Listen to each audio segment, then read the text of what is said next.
രാജ്യം ഈ ഭൂവിലുണരാനാ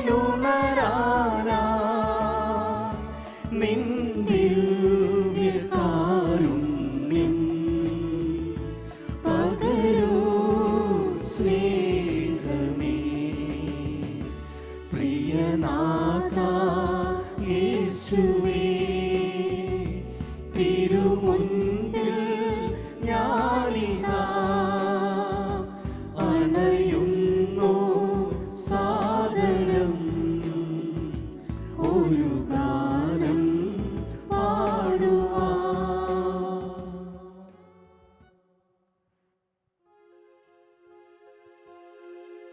പിതാവിൻ്റെയും പുത്രൻ്റെയും പരിശുദ്ധാത്മാവിൻ്റെയും നാമത്തിൽ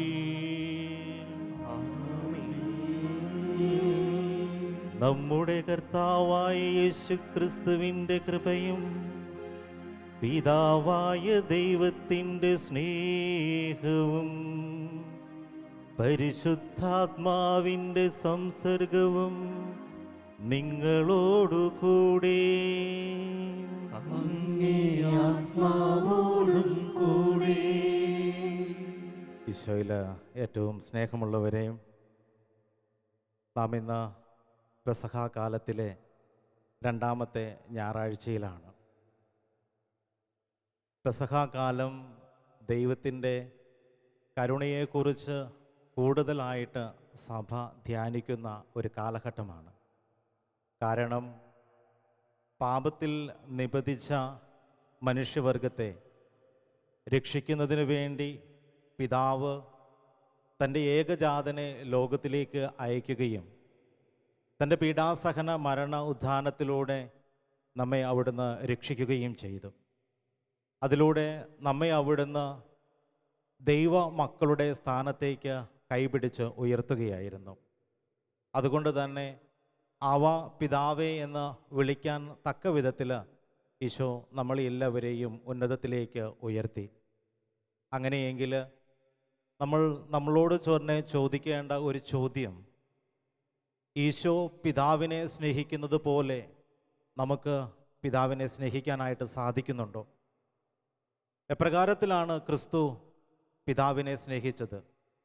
ഇന്നത്തെ രണ്ടാമത്തെ വായനയിൽ യോഹന്നാൻ്റെ 1-ാം ലേഖനത്തിലൂടെ ക്രിസ്തുവിൻ്റെ ആ സ്നേഹത്തെക്കുറിച്ച് വളരെ വ്യക്തമായിട്ട് പറഞ്ഞു വയ്ക്കുന്നുണ്ട്.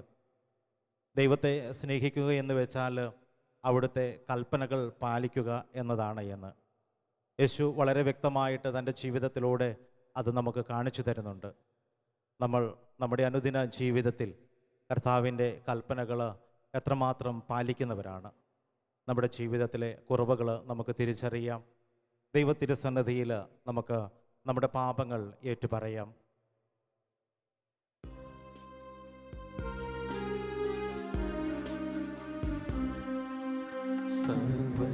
സർവശക്തനായ ദൈവത്തോടും സഹോദരരേ നിങ്ങളോടും ഞാൻ ഏറ്റുപറയുന്നു, എന്തെന്നാൽ വിചാരത്താലും വാക്കാലും പ്രവൃത്തിയാലും ഉപേക്ഷയാലും ഞാൻ വളരെയേറെ പാപം ചെയ്തു പോയി.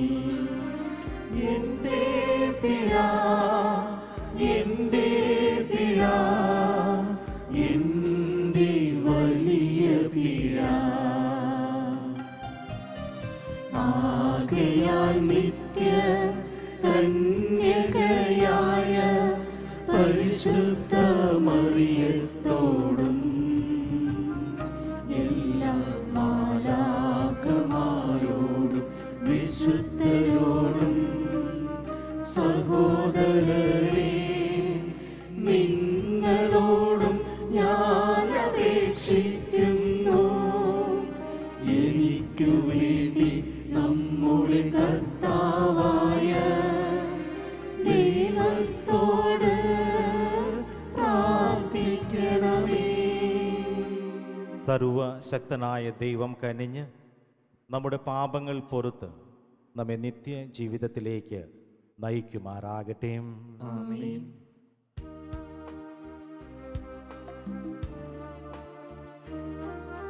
കർത്താവേ കനിയണമേ, കർത്താവേ കനിയണമേ, ക്രിസ്തുവേ കനിയണമേ, ക്രിസ്തുവേ കനിയണമേ, കർത്താവേ കനിയണമേ, കർത്താവേ കനിയണമേ.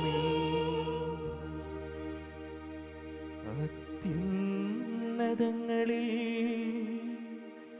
ദൈവത്തിനോ മഹത്വം, ഭൂമിയിൽ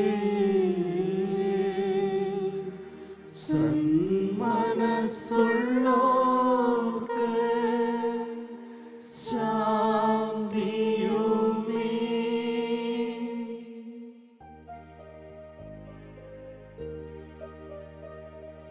അങ്ങയെ ഞങ്ങൾ സ്തുതിക്കുന്നു, അങ്ങയെ ഞങ്ങൾ പുകഴ്ത്തുന്നു, ആരാധിച്ചങ്ങയെ വാഴ്ത്തുന്നു, ദിവ്യമഹിമകൾ പാടുന്നു. അങ്ങേ മഹാമഹിമയ്ക്കിതാ നന്ദി ചൊല്ലുന്നിവർ താഴ്മയായി. ദൈവമേ കർത്താവമങ്ങയെ വാഴ്ത്തുന്നു സ്വർലോകരാജനേ.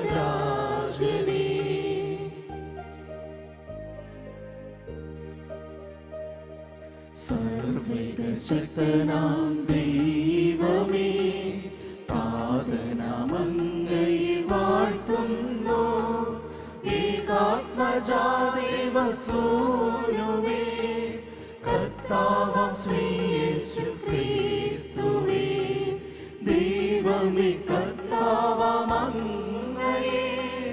വാഴ്ത്തുന്നു, ദൈവത്തിൻ കുഞ്ഞാടേ, താതനാം ദൈവത്തിൻ സൂനുവേ, അങ്ങയെ വാഴ്ത്തി സ്തുതിക്കുന്നു.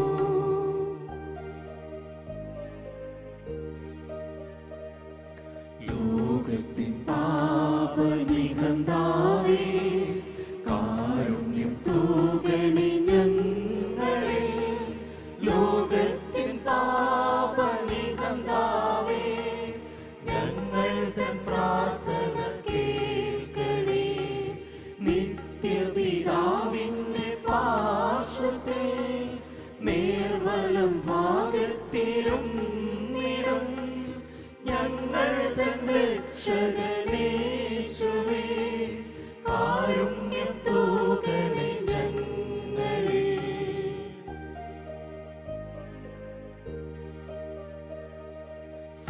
സത്യസ്വരൂപൻ പിതാവുതൻ നിത്യമഹിമാവിൻ തേജസ്സിൽ, പാവനാത്മാവുതൻ ഐക്യത്തിൽ വാഴുന്ന ക്രിസ്തുവാം യേശുവേ, അങ്ങു മാത്രം പരിപാവനൻ, അങ്ങു തനേകനാം നാഥനും, അങ്ങു മാത്രം പരമോന്നതൻ, ത്രിത്വൈക ദൈവ മഹത്വത്തിൽ.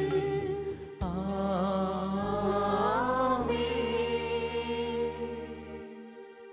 നമുക്ക് പ്രാർത്ഥിക്കാം. നിത്യമായ കാരുണ്യത്തിൻ്റെ ദൈവമേ, പെസഹ തിരുനാളിൻ്റെ പുനരാഗമനത്തിൽ തന്നെ അങ്ങേക്ക് സമർപ്പിതനായിരിക്കുന്ന ദൈവത്തിൻ്റെ ജനത്തിൻ്റെ വിശ്വാസം അങ്ങ് ഉജ്ജ്വലിപ്പിക്കുന്നുവല്ലോ. ഇവരിൽ അങ്ങ് ചൊരിഞ്ഞ കൃപ വർദ്ധിപ്പിക്കണമേ. അങ്ങനെ ഏത് നീർത്തൊട്ടിയാൽ അവർ ശുദ്ധീകൃതരായെന്നും ഏതാത്മാവാൽ നവജന്മം പ്രാപിച്ചവരായെന്നും ഏതു രക്തത്താൽ രക്ഷിക്കപ്പെട്ടവരായെന്നും ഉചിതമായ ബുദ്ധിശക്തി വഴി എല്ലാവരും ഗ്രഹിക്കുമാറാകട്ടെ. അങ്ങയോട് കൂടെ പരിശുദ്ധാത്മാവുമായുള്ള ഐക്യത്തിൽ എന്നെന്നും ദൈവമായി ജീവിക്കുകയും വാഴുകയും ചെയ്യുന്ന അങ്ങേ പുത്രനും ഞങ്ങളുടെ കർത്താവുമായ യേശു ക്രിസ്തു വഴി ഈ പ്രാർത്ഥന കേട്ടരുളേണമേ.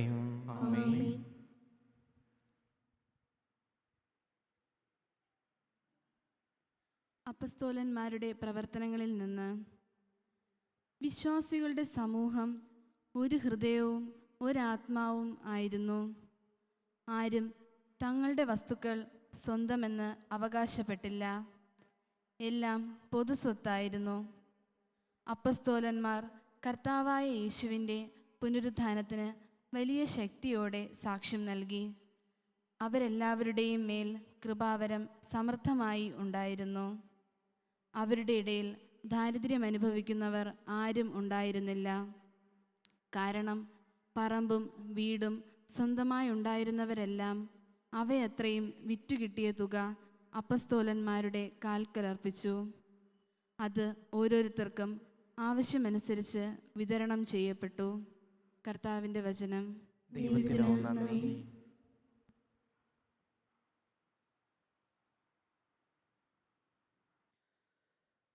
പ്രതിവചനം. കർത്താവിന് കൃതജ്ഞത അർപ്പിക്കുവിൻ, അവിടുന്ന് നല്ലവനാണ്.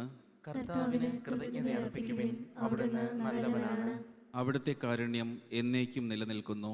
അവിടുത്തെ കാരുണ്യം എന്നേക്കും നിലനിൽക്കുന്നു. അവിടുത്തെ കാരുണ്യം ശാശ്വതമാണെന്ന് ഇസ്രായേൽ പറയട്ടെ. അവിടുത്തെ കാരുണ്യം ശാശ്വതമാണെന്ന് അഹറോന്റെ ഭവനം പറയട്ടെ. അവിടുത്തെ കാരുണ്യം ശാശ്വതമാണെന്ന് കർത്താവിൻ്റെ ഭക്തന്മാർ പറയട്ടെ. കർത്താവിന് കൃതജ്ഞത അർപ്പിക്കുവിൻ, അവിടുന്ന് നല്ലവനാണ്. കർത്താവിന് കൃതജ്ഞത അർപ്പിക്കുവിൻ, അവിടുന്ന് നല്ലവനാണ്. അവിടുത്തെ കാരുണ്യം എന്നേക്കും നിലനിൽക്കുന്നു. അവിടുത്തെ കാരുണ്യം എന്നേക്കും നിലനിൽക്കുന്നു. കർത്താവിൻ്റെ വലതുകൈ കരുത്ത് പ്രകടമാക്കി. കർത്താവിൻ്റെ വലതുകൈ മഹത്വം ആർജിച്ചിരിക്കുന്നു. കർത്താവിൻ്റെ വലതുകൈ കരുത്ത് പ്രകടമാക്കി. ഞാൻ മരിക്കുകയില്ല, ജീവിക്കും. ഞാൻ കർത്താവിൻ്റെ പ്രവൃത്തികൾ പ്രഘോഷിക്കും. കർത്താവ് എന്നെ കഠിനമായി ശിക്ഷിച്ചു, എന്നാൽ അവിടുന്ന് എന്നെ മരണത്തിന് ഏൽപ്പിച്ചില്ല. കർത്താവിന് കൃതജ്ഞത അർപ്പിക്കുവിൻ, അവിടുന്ന് നല്ലവനാണ്. കർത്താവിന് കൃതജ്ഞത അർപ്പിക്കുവിൻ, അവിടുന്ന് നല്ലവനാണ്. അവിടുത്തെ കാരുണ്യം എന്നേക്കും നിലനിൽക്കുന്നു. അവിടുത്തെ കാരുണ്യം എന്നേക്കും നിലനിൽക്കുന്നു. പണിക്കാർ ഉപേക്ഷിച്ച് കളഞ്ഞ കല്ല് മൂലക്കല്ലായി തീർന്നു. ഇത് കർത്താവിൻ്റെ പ്രവൃത്തിയാണ്. ഇത് നമ്മുടെ ദൃഷ്ടിയിൽ വിസ്മയാമാമഹമായിരിക്കുന്നു. കർത്താവ് ഒരുക്കിയ ദിവസമാണിന്ന്. ഇന്ന് സന്തോഷിച്ചുല്ലസിക്കാം.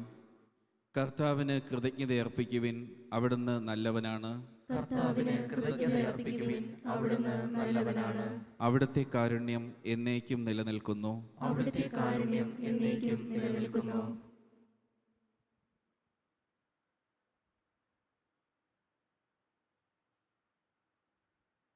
വിശുദ്ധ യോഹന്നാൻ എഴുതിയ 1-ാം ലേഖനത്തിൽ നിന്ന്.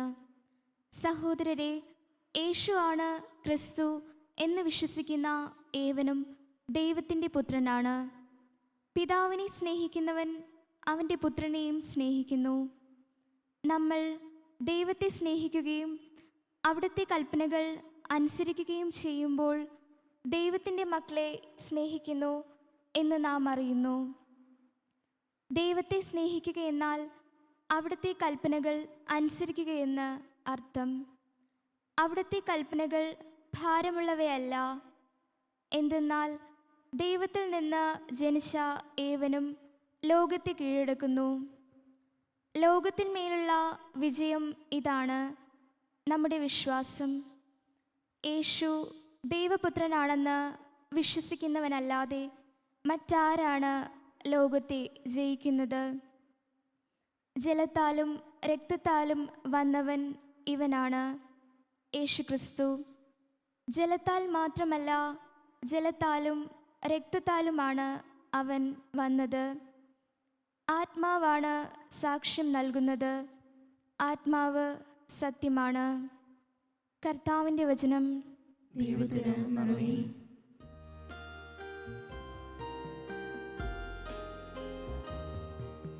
Hallelujah, hallelujah, hallelujah, hallelujah, hallelujah,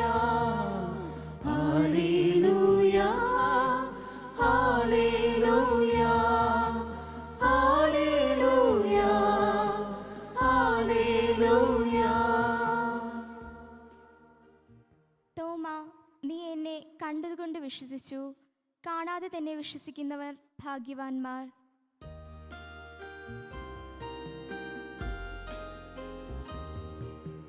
hallelujah hallelujah hallelujah hallelujah hallelujah hallelujah hallelujah hallelujah.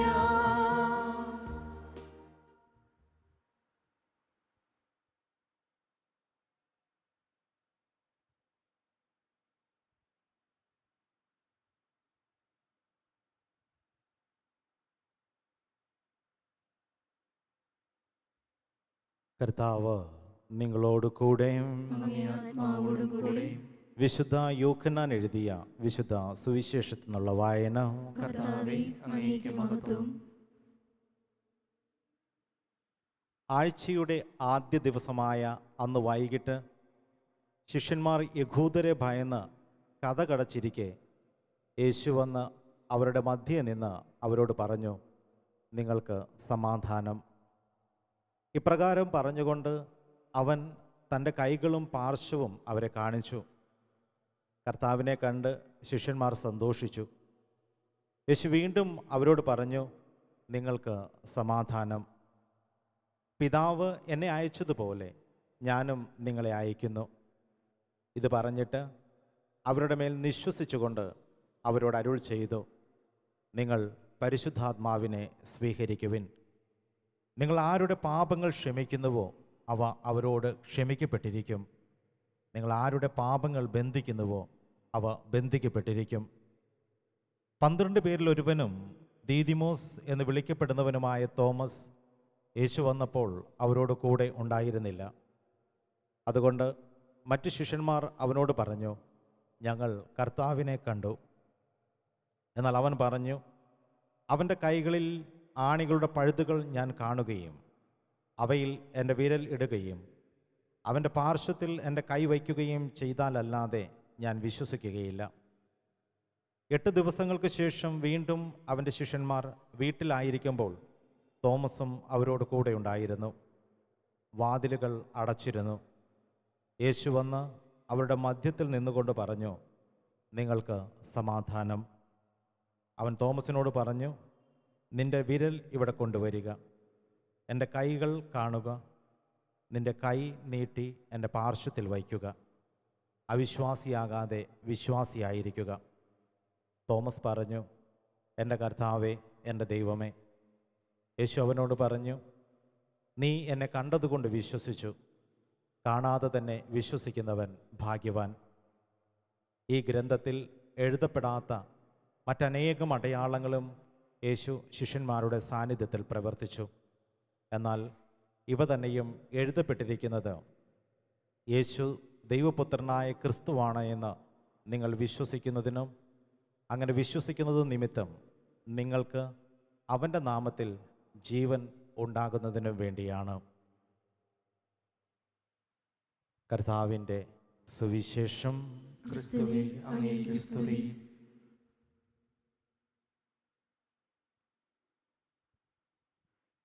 ഈശോയിൽ ഏറ്റവും സ്നേഹമുള്ള സഹോദരങ്ങളെ, പെസഹ കാലത്തെ രണ്ടാമത്തെ ഞായറാഴ്ചയിലേക്ക് നമ്മൾ പ്രവേശിച്ചിരിക്കുകയാണ്. ഉയർപ്പ് തിരുനാളിന് ശേഷം വരുന്ന ആദ്യത്തെ ഞായറാഴ്ചയാണിത്. ഈ ഞായറാഴ്ചയ്ക്ക് ഒത്തിരിയേറെ പ്രത്യേകതകളുണ്ട്. നൂറ്റാണ്ടുകളായി കത്തോലിക്ക സഭ ഈ ഞായറിനെ വിളിച്ചിരുന്നത് വൈറ്റ് സൺഡേ അല്ലെങ്കിൽ വെളുത്ത ഞായർ എന്നാണ്. അതിൻ്റെ കാരണം ഇതാണ്. സഭയിൽ പരമ്പരാഗതമായിട്ട് അഡൽട്ട് ബാപ്റ്റിസം അഥവാ മുതിർന്നവരുടെ ജ്ഞാനസ്നാനമാണ് നടന്നിരുന്നത്. അത് ഒരു വർഷക്കാലത്തെ പ്രാർത്ഥനയ്ക്കും ഒരുക്കത്തിനും ശേഷം ഉയർപ്പ് തിരുനാളിൻ്റെ രാത്രിയിൽ പുതുവെള്ളത്താൽ അവർ ജ്ഞാനസ്നാനപ്പെടുന്നു. പിറ്റേ ഞായറാഴ്ച അവർ അന്നേ ദിനം അവർ ധരിച്ചിരുന്ന വെള്ള വസ്ത്രമൊക്കെ അണിഞ്ഞ് ദേവാലയത്തിലേക്ക് വരും. അങ്ങനെ അത് അവരുടെ ഒരു ദിനമായി മാറുന്നത് കൊണ്ടാണ് ഇതിനെ വൈറ്റ് സൺഡേ അല്ലെങ്കിൽ വെളുത്ത ഞായർ എന്ന് വിളിക്കുക. കേരള കത്തോലിക്കരെ സംബന്ധിച്ചിടത്തോളം ഈ ദിവസത്തിൻ്റെ മറ്റൊരു പ്രത്യേകതയുണ്ട്. നമ്മുടെ ഇടയിൽ ഇതറിയപ്പെടുന്നത് പുതുഞായർ എന്നാണ്. അതിൻ്റെ കാരണം നിൽക്കുന്നത് നമ്മുടെ ഭാരതത്തിൻ്റെ അപ്പസ്തോലനായ തോമാസ് ലീഹായുടെ ജീവിതവുമായി ബന്ധപ്പെട്ടാണ്. തോമാസ് ലീഹായുടെ വിശ്വാസ പ്രഖ്യാപനം നമ്മളിന്ന് സുവിശേഷത്തിൽ വായിച്ചു കേട്ടു. ആ വിശ്വാസ പ്രഖ്യാപനത്തിന് ശേഷം ദീർഘദൂരം യാത്ര ചെയ്ത് അദ്ദേഹം കേരളത്തിൽ എത്തുകയും മലയാറ്റൂർ വന്നു എന്നൊക്കെ നമ്മൾ വിശ്വസിക്കുന്നു. തീർച്ചയായിട്ടും ആ ഒരു തിരുനാളിൻ്റെ ആ തീർത്ഥാടനത്തിൻ്റെ അവസാന ദിനവുമാണ് പെസഹ കാലത്തെ രണ്ടാമത്തെ ഞായർ. മൂന്നാമതായിട്ട് ഈ ദിനത്തിൻ്റെ പ്രത്യേകത എന്ന് പറയുന്നത്, ഇന്ന് തിരുസഭയിൽ ഈ ഞായറാഴ്ച പെസഹ തിരുനാൾ ഈസ്റ്റർ കഴിഞ്ഞു വരുന്ന ഈ ഞായർ ആഘോഷിക്കുന്നത് കർത്താവിൻ്റെ കരുണയുടെ ദിനമായിട്ടാണ്, കരുണയുടെ ഞായറായിട്ടാണ്. വിശുദ്ധ ജോൺ പോൾ രണ്ടാമൻ മാർപ്പാപ്പ 2000 ആണ്ടിൽ യേശുവിൻ്റെ കരുണയെക്കുറിച്ച് യേശു പറഞ്ഞു കൊടുത്ത ഫൗസ്റ്റീനയെ വിശുദ്ധയായി പ്രഖ്യാപിക്കുന്ന അവസരത്തിലാണ് ഒഫീഷ്യലായി ഈ ദിനത്തെ കരുണയുടെ ദിനമായിട്ട് ആഘോഷിക്കണമെന്ന് പ്രഖ്യാപിക്കുക. തുടർന്ന് നമ്മൾ കാണുന്നുണ്ട് 2001 മുതൽ തിരുസഭയിൽ ഈസ്റ്റർ കഴിഞ്ഞു വരുന്ന ആഴ്ചയിലെ ഈ ഞായറാഴ്ച കരുണയുടെ ദിനമായിട്ട് സഭ ആചരിച്ച് വരികയാണ്. പ്രിയപ്പെട്ടവരെ, ജോൺ പോൾ സെക്കൻഡ് ഈ ദിനത്തെ കരുണയുടെ ദിനമായി പ്രഖ്യാപിച്ചുകൊണ്ട് പറഞ്ഞത് ഇപ്രകാരമാണ്: ഉയർത്തെഴുന്നേറ്റ ക്രിസ്തുവിൽ നിന്ന് സഭയ്ക്ക് ലഭിച്ച ഏറ്റവും മഹത്തരമായ സമ്മാനമാണ് ദൈവത്തിൻ്റെ കരുണ എന്ന്. അതിൻ്റെ കാരണം എന്തെന്ന് ചോദിച്ചു കഴിഞ്ഞാൽ, പാപത്തിൽ നിബന്ധിച്ച മനുഷ്യൻ അവൻ്റെ പാപത്തിൻ്റെ പരിണിതഫലം തൻ്റെ പുത്രൻ ഏറ്റെടുത്തുകൊണ്ട് ഈശോ നമുക്ക് വേണ്ടി ബലിയായി തീർന്നു.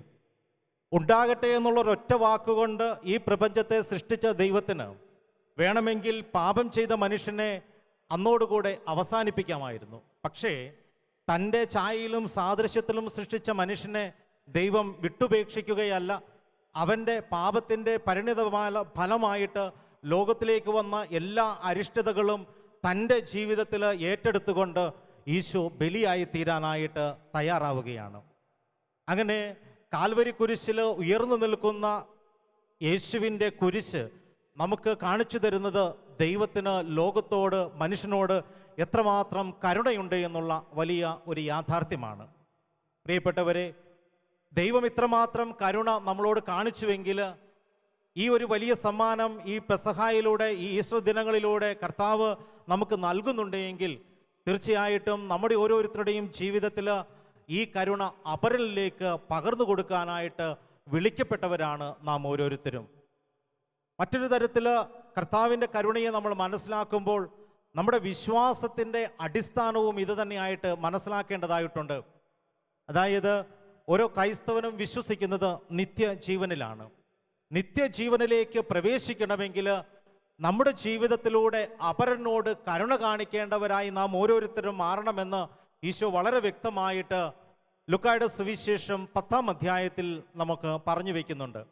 10-ാം അധ്യായത്തിൽ ഒരു പ്രത്യേക സംഭവത്തിലൂടെ, പ്രത്യേകമായ ഒരു ഉപമയിലൂടെ ഈശോ ഈ ഒരു യാഥാർത്ഥ്യം നമുക്ക് വെളിപ്പെടുത്തുകയാണ്.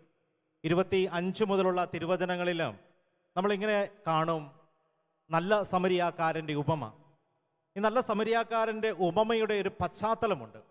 പശ്ചാത്തലം ഇങ്ങനെയാണ്: ഒരു നിയമജ്ഞൻ യേശുവിനെ സമീപിച്ച് യേശുവിനോട് ചോദിക്കുകയാണ്, ഈശോ, നിത്യജീവൻ അവകാശമാക്കുവാൻ ഞാൻ എന്ത് ചെയ്യണം?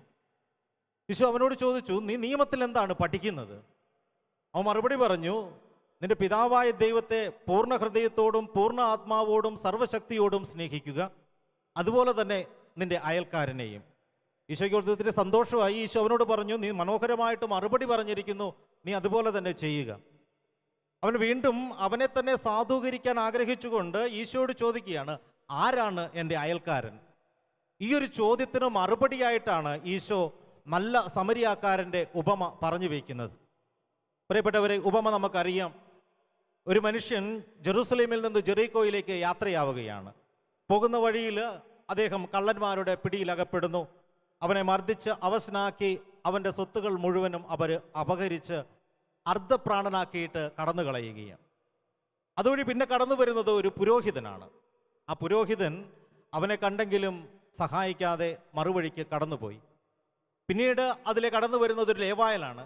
ലേവായനും ചെയ്തത് മറ്റൊന്നുമല്ല, പുരോഹിതൻ ചെയ്തതുപോലെ തന്നെ ലേവായനും ചെയ്യുകയാണ്. എന്നാൽ മൂന്നാമത് ആ വഴി കടന്നു വരുന്നത് ഒരു സമരിയാക്കാരനാണ്. എന്നാൽ ആ സമരിയാക്കാരൻ അർദ്ധപ്രാണനായി കിടക്കുന്ന ഈ മനുഷ്യനെ കണ്ടുകൊണ്ട് അലിവ് തോന്നി, കരുണ തോന്നി. അവൻ തൻ്റെ കഴുതപ്പുറത്ത് നിന്നിറങ്ങി അവൻ്റെ മുറിവുകൾ വച്ചു കെട്ടി, അതിനുശേഷം തൻ്റെ കഴുതപ്പുറത്ത് അവനെ കയറ്റി ഒരു സത്രത്തിൽ കൊണ്ടുചെന്നാക്കി അവനെ ശുശ്രൂഷിക്കുകയാണ്. കാര്യങ്ങളൊക്കെ വിവരിച്ചതിന് ശേഷം ഈശോ ഈ നിയമജനോട് ചോദിച്ചു, ഈ മൂന്നാളുകളിൽ ഇവന് അയൽക്കാരനായി ഭവിച്ചത് ആരാണ്? അദ്ദേഹം വളരെ വ്യക്തമായിട്ട് പറഞ്ഞു, അവനോട് കരുണ കാണിച്ചവനെന്ന്. ഈശോ വീണ്ടും ആ നിയമജനോട് പറഞ്ഞു, നീയും പോയി അതുപോലെ ചെയ്യുക. പ്രിയപ്പെട്ടവരെ, ഈ ഒരു കോണ്ടെക്സ്റ്റ് നമ്മളൊന്ന് മനസ്സിലാക്കുമ്പോൾ ഈ നിയമജൻ യേശുവിനോട് ചോദിക്കുന്നത്, നിത്യജീവൻ അവകാശമാക്കുവാൻ ഞാൻ എന്ത് ചെയ്യണം? അതിൻ്റെ മറുപടിയായിട്ട് അതിൻ്റെ അവസാനത്തിൽ ഈശോ പറഞ്ഞു വയ്ക്കുന്നത്, നീ കരുണ കാണിക്കുക എന്നുള്ള വലിയ യാഥാർത്ഥ്യമാണ്. പ്രിയപ്പെട്ടവരെ, ഞാൻ ആമുഖത്തിൽ സൂചിപ്പിച്ചതുപോലെ ദൈവം നമ്മളോട് കാണിച്ച വലിയ കരുണയെ ഓർക്കുന്ന, ധ്യാനിക്കുന്ന ദിനങ്ങളാണിതൊക്കെ. അങ്ങനെയെങ്കിൽ കരുണ കാണിക്കുന്നതിലൂടെയാണ് എനിക്കും നിങ്ങൾക്കും രക്ഷ നേടിയെടുക്കാൻ, നിത്യജീവൻ നേടിയെടുക്കാൻ സാധിക്കുന്നതെങ്കിൽ നമ്മുടെ അനുദിന ജീവിതത്തിൽ എത്രമാത്രം കരുണ ഞാൻ അപരനോട് കാണിക്കേണ്ടതായിട്ടുണ്ട്. നമ്മൾ ഈ കരുണ അപരന് കൊടുക്കുന്നവരാണോ നമ്മുടെ അനുദിന ജീവിതത്തിൽ? നമ്മെ വേദനിപ്പിക്കുന്നവർക്കെതിരായിട്ട് നമ്മൾ എത്രമാത്രം പ്രവർത്തിക്കുന്നുണ്ട്? നമ്മുടെ അയൽവക്കാരനെതിരായിട്ട്, സംസാരിക്കുന്നവനെതിരായിട്ട് നമ്മൾ വളരെ വേദനിപ്പിക്കുന്ന രീതിയിൽ തിരികെ പ്രതികരിക്കുമ്പോൾ ഞാൻ എത്രമാത്രം കരുണ അപരനോട് കാണിക്കുന്നുണ്ട്? നമ്മുടെ കരുണ യാചിച്ചുകൊണ്ട് നമ്മുടെ ചുറ്റുവട്ടങ്ങളിൽ ഒത്തിരിയേറെ ആളുകളും ജീവിക്കുന്നുണ്ട് എന്നുള്ള വലിയൊരു യാഥാർത്ഥ്യത്തിലേക്ക് നമ്മൾ കടന്നു വരേണ്ടതായിട്ടുണ്ട്. ആ വ്യക്തികൾക്കൊക്കെ അർഹിക്കുന്നവർക്ക് അർഹിക്കുന്ന രീതിയിൽ കരുണ കാണിക്കാൻ സാധിക്കുമ്പോഴാണ് നിത്യജീവനിലേക്ക് നമുക്ക് പ്രവേശിക്കാനായിട്ട് സാധിക്കുക. പ്രിയപ്പെട്ടവരെ, ഒരിക്കൽ കൂടെ നമുക്ക് ഓർക്കാം, മാർപ്പാപ്പ നമ്മളോട് പറഞ്ഞു വെച്ചത്. ഫൗസ്റ്റീനയെ വിശുദ്ധിയാക്കി പ്രഖ്യാപിച്ചുകൊണ്ട് അവിടുന്ന് പറഞ്ഞു, ഉദ്ധിതനായ ക്രിസ്തു നമുക്കായി നൽകിയിരിക്കുന്ന, സഭയ്ക്ക് നൽകിയിരിക്കുന്ന ഏറ്റവും മഹത്തരമായ സമ്മാനമാണ് ദൈവത്തിൻ്റെ കരുണ. ആ കരുണ ആവോളം സ്വീകരിക്കുന്ന നാം ഓരോരുത്തരും നമ്മുടെ അനുദിന ജീവിതത്തിൽ നമ്മുടെ സഹജീവികളിലേക്ക് ഈ കരുണ പ്രസരിപ്പിക്കാനായിട്ട് സാധിക്കട്ടെ. ദൈവം നമ്മെ എല്ലാവരെയും സമൃദ്ധമായിട്ട് അനുഗ്രഹിക്കട്ടെ.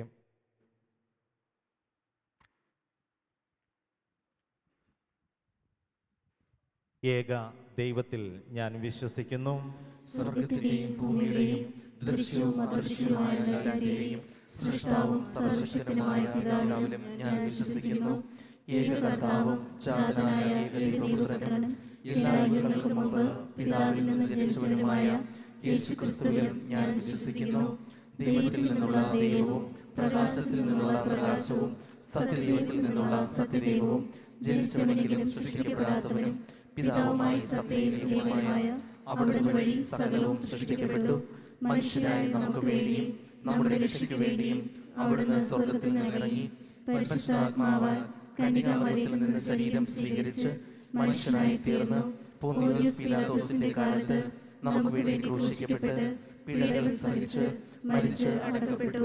വിശുദ്ധ രേഖകളനുസരിച്ച് മൂന്നാം ദിവസം ഉയർക്കുകയും സ്വർഗത്തിലേക്ക് ആരോഹണം ചെയ്യുകയും പിതാവിന്റെ വലതുഭാഗത്തിരിക്കുകയും ചെയ്യുന്നു.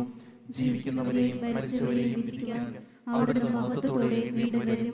അവിടുത്തെ രാജ്യത്തിന് അവസാനം ഉണ്ടാവുകയുമില്ല. കർത്താവും ജീവദാതാവും പിതാവിൽ നിന്നും പുത്രനിൽ നിന്നും പുറപ്പെടുന്നവനും പിതാവിനോടും പുത്രനോടുമൊപ്പം ആരാധിക്കപ്പെടുന്നവനും സ്തുതിക്കപ്പെടുന്നവനും പ്രവാചകന്മാർ വഴി സംസാരിച്ചവനുമായ പരിശുദ്ധാത്മാവിലും ഞാൻ വിശ്വസിക്കുന്നു. ഏകവും വിശുദ്ധവും സാർവത്രികവും അപ്പോസ്തലികമായ സഭയിലും ഞാൻ വിശ്വസിക്കുന്നു. പാപങ്ങളുടെ മോചനത്തിനായുള്ള ഏകജ്ഞാനസ്നാനം ഞാൻ ഏറ്റുപറയുകയും മരിച്ചവരുടെ ഉയർപ്പും വരാനിരിക്കുന്ന യുഗത്തിലെ ജീവിതവും ഞാൻ പ്രതീക്ഷിക്കുകയും ചെയ്യുന്നു. ആമേൻ. പ്രിയപ്പെട്ടവരെ, മൗനമായി നമുക്ക് തിരുസഭയ്ക്ക് വേണ്ടിയിട്ടും ലോകത്തിലെ നയിക്കുന്ന നേതാക്കന്മാർക്ക് വേണ്ടിയിട്ടും നമ്മുടെ ഓരോരുത്തരുടെയും വ്യക്തിപരമായിട്ടുള്ള നിയോഗങ്ങൾക്ക് വേണ്ടിയിട്ടും പ്രാർത്ഥിക്കാം.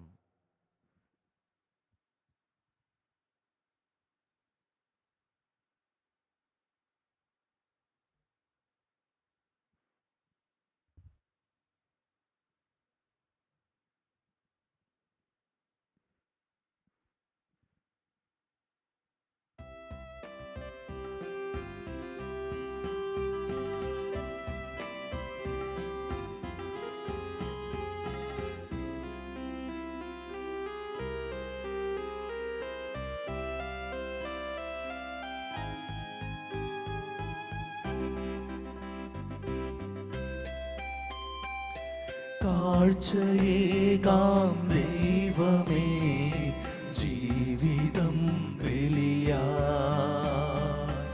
എന്നെയും എൻ സർവവും നിൻ തിരുബലിയിൽ. കാഴ്ചയേകാം ദൈവമേ, ജീവിതം ബലിയാ, എന്നെയും എൻ സർവ്വവും നിൻ തിരുബലിയിൽ. ഹൃദയതാളമതേകിടാം ഹൃദയപൂർവം ഞാൻ, സ്നേഹമോടെ മാറ്റണേ നിൻഹിതം പോലെ. ഹൃദയതാളമതേകിടാം ഹൃദയപൂർവം ഞാൻ, സ്നേഹമോടെ മാറ്റണേ നിൻഹിതം പോലെ.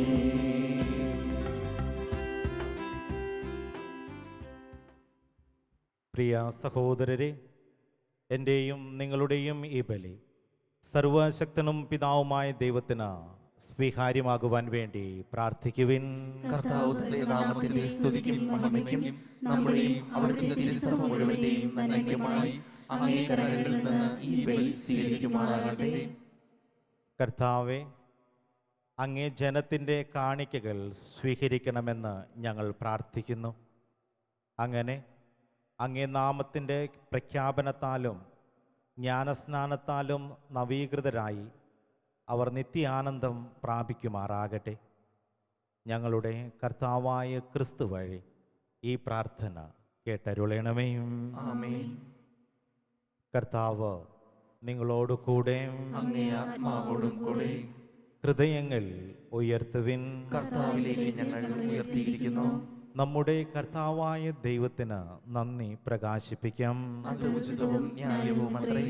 കർത്താവെ, എല്ലാ കാലത്തും വിശിഷ്യ ഞങ്ങളുടെ പെസഹ കുഞ്ഞാടായ ക്രിസ്തു ബലിയർപ്പിക്കപ്പെട്ട ഈ കാലയളവിൽ അങ്ങേ മഹാമഹിമയോടെ ഏറ്റുപറയുന്നത് യഥാർത്ഥത്തിൽ ഉചിതവും ന്യായവും യോഗ്യവും രക്ഷാകരവുമാണല്ലോ. എന്തെന്നാൽ അവിടുന്നാണ് ലോകത്തിൻ്റെ പാപങ്ങൾ നീക്കുന്ന യഥാർത്ഥ കുഞ്ഞാട്. അവിടുന്ന് മരിച്ചുകൊണ്ട് ഞങ്ങളുടെ മരണം സംഹരിക്കുകയും ഉദ്ധാനം ചെയ്തുകൊണ്ട് ജീവൻ പുനരുദ്ധരിക്കുകയും ചെയ്തു. ആകയാൽ പെസഹ സന്തോഷത്താൽ നിറഞ്ഞ് ഭൂതലമാസകലം ജനങ്ങൾ ആഹ്ലാദിക്കുന്നു. മാത്രമല്ല, ഉന്നത ശാക്തികന്മാരും മാലാഖവൃന്ദങ്ങളും അവിരാമം സ്തുതിച്ചുകൊണ്ട് അങ്ങേ മഹത്വത്തിൻ്റെ ഗീതം ഒന്നു ചേർന്ന് ആലപിക്കുന്നു.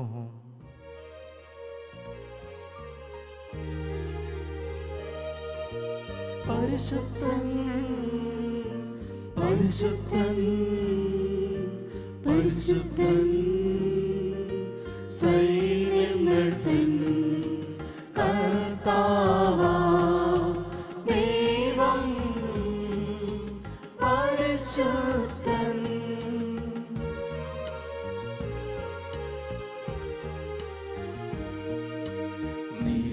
നിരുപമമങ്ങേ മഹിമകളാ നിറഞ്ഞ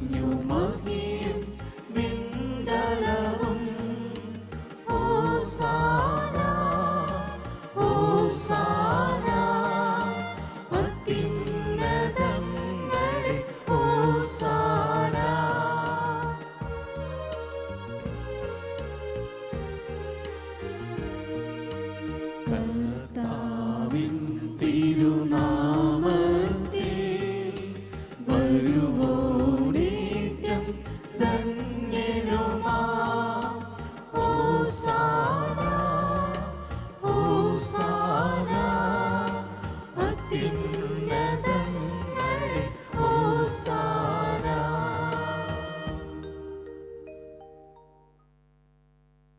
കർത്താവേ, സർവവിശുദ്ധിയുടെയും ഉറവിടമായ അങ്ങ് സത്യമായും പരിശുദ്ധനാകുന്നു. ആകയാൽ അങ്ങേ ആത്മാവാൽ മഞ്ഞുകണം പോലെ ഈ കാണിക്കകൾ പവിത്രമാക്കണമേ. അങ്ങനെ ഞങ്ങൾക്കായി ഇവ ഞങ്ങളുടെ കർത്താവായ യേശു ക്രിസ്തുവിൻ്റെ ശരീരവും രക്തവുമായി തീരുമാറാകട്ടെ. അവിടുന്ന് ഒറ്റിക്കൊടുക്കപ്പെട്ട് സ്വമനസാലെ പീഡകൾ സഹിച്ചപ്പോൾ അപ്പമെടുത്ത് കൃതജ്ഞത പ്രകാശിപ്പിച്ച് മുറിച്ച് തൻ്റെ ശിഷ്യന്മാർക്ക് കൊടുത്തുകൊണ്ട് അരുൾ ചെയ്തു, എല്ലാവരും ഇതിൽ നിന്ന് വാങ്ങി ഭക്ഷിക്കുവിൻ. എന്തെന്നാൽ ഇത് നിങ്ങൾക്ക് വേണ്ടി അർപ്പിക്കുവാനിരിക്കുന്ന എൻ്റെ ശരീരമാകുന്നു.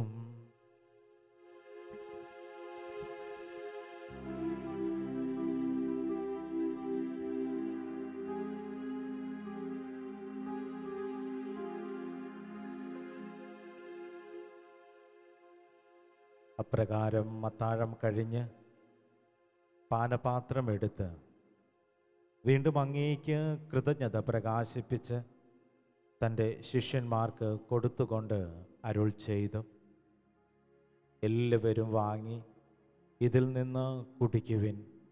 എന്തെന്നാൽ ഇത് നിങ്ങൾക്ക് വേണ്ടിയും അനേകർക്ക് വേണ്ടിയും പാപമോചനത്തിനായി ചിന്തപ്പെടാനിരിക്കുന്ന എൻ്റെ രക്തത്തിൻ്റെ നവീനവും സനാതനവുമായ ഉടമ്പടിയുടെ പാനപാത്രമാകുന്നു.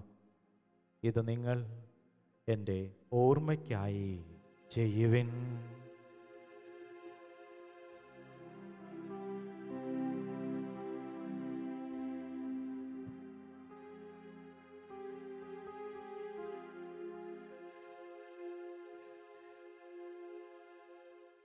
വിശ്വാസത്തിൻ്റെ രഹസ്യം.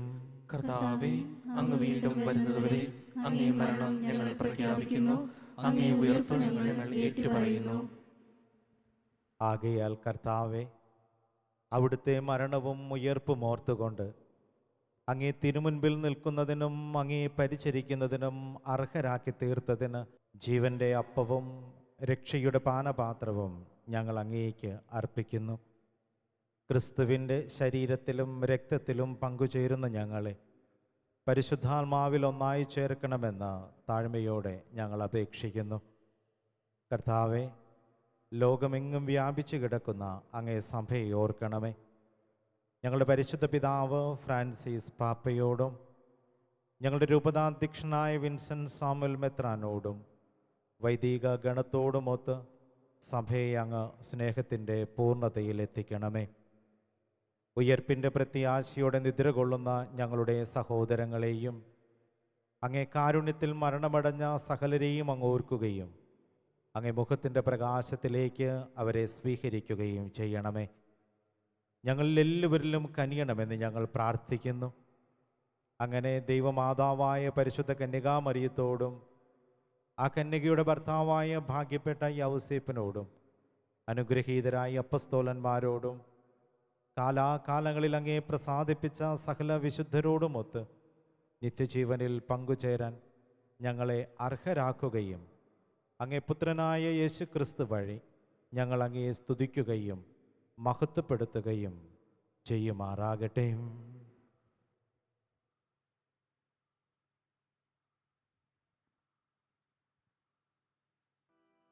ക്രിസ്തുവിലൂടെ, ക്രിസ്തുവിനോട് കൂടെ, ക്രിസ്തുവിൽ തന്നെ സർവശക്തനായ ദൈവവും പിതാവുമായ അങ്ങേക്ക് പരിശുദ്ധാത്മാവുമായുള്ള ഐക്യത്തിൽ എല്ലാ ബഹുമതിയും മഹത്വവും എന്നും എന്നേക്കും.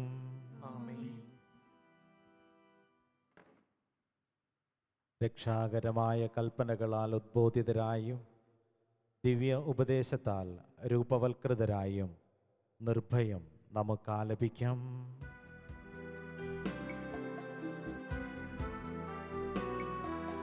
സ്വർഗത്തിൽ വാഴും ഞങ്ങൾ തൻ താതാ, നിൻ നാമം പൂജിതമായിടേണം. വരണം നിൻ രാജ്യം സ്വർഗത്തിലെ പോൽ നിന്നുള്ളം പാരിലുമായിടേണം. അന്നു വേണ്ടുന്നോരാഹാരമിന്നും ഞങ്ങൾക്കു നൽകുമാറായിടേണം. അന്യതൻ ദ്രോഹം ഞങ്ങൾ ക്ഷമിക്കുമ്പോൾ ഞങ്ങൾ തൻ ദ്രോഹവും നീ ക്ഷമിക്കാം. പാപപരീക്ഷയിൽ ഉൾപ്പെടുത്താതെ തിന്മയിൽ നിന്നു നീ കാത്തിടേണം. കർത്താവേ, എല്ലാ തിന്മകളിൽ നിന്ന് ഞങ്ങളെ മോചിപ്പിക്കണമേ. ഞങ്ങളുടെ ദിനങ്ങളിൽ സമാധാനം കനിവാർന്നു നൽകണമേ. അനുഗ്രഹപൂർണമായ പ്രത്യാശയും ഞങ്ങളുടെ രക്ഷകനായ യേശുക്രിസ്തുവിൻ്റെ ആഗമനവും പ്രതീക്ഷിച്ചുകൊണ്ട് അങ്ങേ കരുണയുടെ സഹായത്താൽ ശക്തി പ്രാപിച്ച് ഞങ്ങളെപ്പോഴും പാപത്തിൽ നിന്ന് മോചിതരാവുകയും എല്ലാ വിപത്തുകളിൽ നിന്ന് സുരക്ഷിതരാവുകയും ചെയ്യുമാറാകട്ടെ. എന്തുകൊണ്ടെന്നാൽ രാജ്യവും ശക്തിയും മഹത്വവും എന്നേക്കും അങ്ങയുടേതാകുന്നു. സമാധാനം ഞാൻ നിങ്ങൾക്ക് നൽകുന്നു, എൻ്റെ സമാധാനം നിങ്ങൾക്ക് ഞാൻ തരുന്നു എന്നങ്ങേ അപ്പസ്തോലന്മാരോട് അരുൾ ചെയ്ത കർത്താവായ യേശു ക്രിസ്തുവേ, ഞങ്ങളുടെ പാപങ്ങളല്ല പിന്നെയോ അങ്ങേ സഭയുടെ വിശ്വാസം തൃക്കൺ പാർത്ത് അങ്ങേ തിരുവുള്ളമനുസരിച്ച് സഭയ്ക്ക് സമാധാനവും ഐക്യവും നൽകുവാൻ കനിയണമേ. എന്നെന്നും ജീവിക്കുകയും വാഴുകയും ചെയ്യുന്ന അങ്ങ് ഈ പ്രാർത്ഥന കേട്ടരുളേണമേ. ആമേൻ. കർത്താവിൻ്റെ സമാധാനം നിങ്ങളോട് കൂടെ എപ്പോഴും ഉണ്ടായിരിക്കട്ടെ. അങ്ങേ ആത്മാവോടും കൂടെ. നിങ്ങൾ പരസ്പരം സമാധാനം ആശംസിക്കുവിൻ.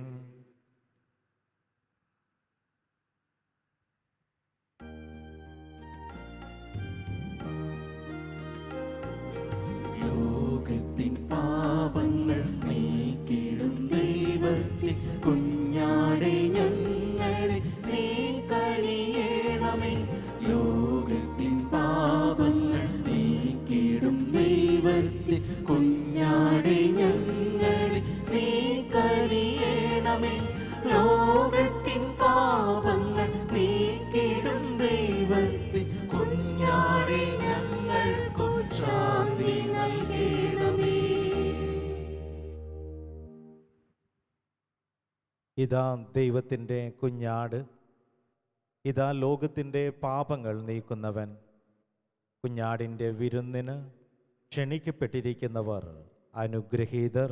കർത്താവേ, അങ്ങയുടെ ഭവനത്തിൽ പ്രവേശിക്കാൻ ഞാൻ യോഗ്യനല്ല. അങ്ങ് ഒരു വാക്ക് ഉച്ചരിച്ചാൽ മാത്രം മതി, എന്റെ ആത്മാവ് സുഖം പ്രാപിക്കും.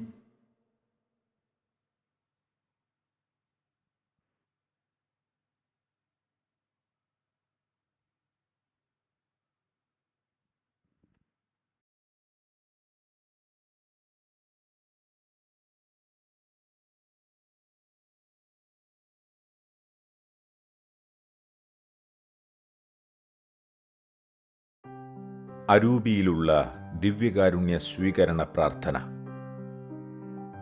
ഓ എൻ്റെ ഈശോയെ, അങ്ങ് വിശുദ്ധ കുർബാനയിൽ സത്യമായും എഴുന്നള്ളിയിരിക്കുന്നുവെന്ന് ഞാൻ വിശ്വസിക്കുന്നു. എല്ലാ വസ്തുക്കളെയും കാൾ ഞാൻ അങ്ങയെ സ്നേഹിക്കുകയും എൻ്റെ ആത്മാവിൽ അങ്ങയെ സ്വീകരിക്കുവാൻ ഞാൻ ആഗ്രഹിക്കുകയും ചെയ്യുന്നു. ദിവ്യകൂദാശയിൽ അങ്ങയെ സ്വീകരിക്കുവാൻ ഇപ്പോൾ എനിക്ക് സാധ്യമല്ലാത്തതിനാൽ അരൂപിയിൽ എൻ്റെ ഹൃദയത്തിലേക്ക് അങ്ങ് എഴുന്നള്ളി വരണമേ. അങ്ങ് എന്നിൽ സന്നിഹിതനാണെന്ന് വിശ്വസിച്ച് ഞാൻ അങ്ങയെ ആശ്ലേഷിക്കുകയും എന്നെ അങ്ങയോട് പൂർണ്ണമായി ഐക്യപ്പെടുത്തുവാൻ ആഗ്രഹിക്കുകയും ചെയ്യുന്നു. ഒരിക്കലും അങ്ങയിൽ നിന്നും അകലുവാൻ എന്നെ അനുവദിക്കരുതേ. ആമേൻ. നമുക്ക് പ്രാർത്ഥിക്കാം. സർവശക്തനായ ദൈവമേ, പെസഹാരഹസ്യത്തിൻ്റെ സ്വീകരണം ഞങ്ങളുടെ മനസ്സുകളിൽ നിരന്തരം നിലനിൽക്കുവാൻ അനുഗ്രഹിക്കണമെന്ന് ഞങ്ങൾ പ്രാർത്ഥിക്കുന്നു. ഞങ്ങളുടെ കർത്താവായ ക്രിസ്തു വഴി ഈ പ്രാർത്ഥന കേട്ടരുളണമേ. കർത്താവ് നിങ്ങളോട് കൂടെ, അങ്ങേ ആത്മാവോടും കൂടെ സർവശക്തനായ ദൈവം പിതാവും പുത്രനും പരിശുദ്ധാത്മാവും നിങ്ങളെ സമൃദ്ധമായി അനുഗ്രഹിക്കട്ടെ. ആമേൻ. ദിവ്യപൂജ സമാപിച്ചു. ക്രിസ്തുവിൻ്റെ സമാധാനത്തിൽ പോകുവിൻ. ദൈവത്തിന് നന്ദി.